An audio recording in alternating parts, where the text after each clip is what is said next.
உள்ள சூழ்நிலையில பல லட்சம் செலவு செஞ்சா கூட நல்ல வேலை கிடைக்கல, நல்ல ஒரு பொருளாதாரத்தை சம்பாதிக்க முடியல அப்படின்ற ஒரு சுச்சுவேஷன் இருக்கு.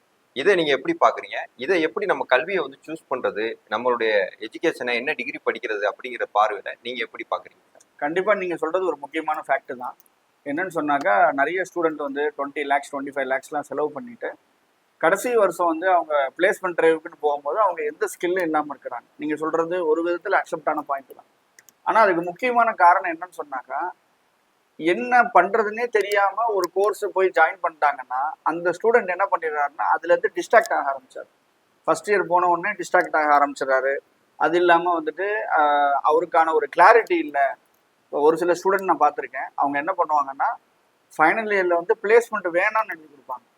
அப்போ அவன் ரொம்ப தெளிவா இருப்பான். நான் கேட் எக்ஸாம் எழுதி மாஸ்டர்ஸ் தான் பண்ண போறேன், அல்லது கியூட் எக்ஸாம் எழுதி மாஸ்டர்ஸ் பண்ண போறேன் அப்படின்னு சொல்லிட்டு நோக்கம் இல்லாம படிக்கிறதா நோக்கம் இல்லாம படிக்கிறது ஒண்ணு. ரெண்டாவது வந்துட்டு அந்த மாணவருக்கு நோக்கம் இல்லாம படிக்கிறதுனால வந்து அந்த அவரு ஒரு பெரிய கற்பனை எல்லாம் அந்த ஏரியாக்குள்ள போயிருப்பாரு. உதாரணமா இன்னைக்கு உள்ள ஸ்டூடெண்ட்ஸ் வந்து எல்லாரும் ஏஐடிஎஸ்ல பயங்கர பெரிய எக்ஸ்பெக்டேஷனோட உள்ள போறாங்க. ஆனா அங்க உள்ள போய் செகண்ட் இயர்லயும் தேர்ட் இயர்லயும் அந்த ஒரு எக்ஸ்பெக்டேஷன் மெயின்டைன் ஆகுதுன்னா இல்லை. அதுதான் பிரச்சனை.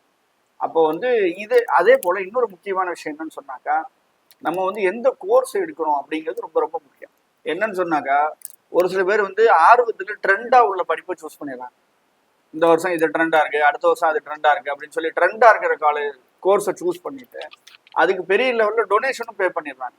ஆனா இவங்க டிகிரி முடிச்சு வரும்போது, உதாரணமா ஒரு ஸ்டூடெண்ட் வந்து 2026 ஒரு கோர்ஸ் எடுக்கிறாருன்னா 2030 அவர் வெளியே வர்றாரு, பாஸ் அவுட் ஆகி வெளியே வர்றாரு. 2030 அந்த கோர்ஸுக்கான வேல்யூ இருக்கணும். அப்படி இல்லாம ஒழுங்கா அனாலிசிஸ் பண்ணாம போய் ஜாயின் பண்ணிட்டாருன்னா அவர் வெளியே வரும்போது எம்டி ஹேண்டா தான் வெளியே வருவார். அவருக்கு வந்து ஜாப் இருக்காது. அதனால என்ன ஆகும்னா இன்ஜினியரிங் மேலே ஒரு வெறுப்பு வரும், அவருக்கு ஒரு டிசப்பாயின்மெண்ட் வரும். அதனால ரொம்ப முக்கியம் வந்துட்டு நீங்க என்ன கோர்ஸை சூஸ் பண்றீங்க, என்ன டைம்ல அந்த கோர்ஸை சூஸ் பண்றீங்க அப்படிங்கிறது ரொம்ப முக்கியம்.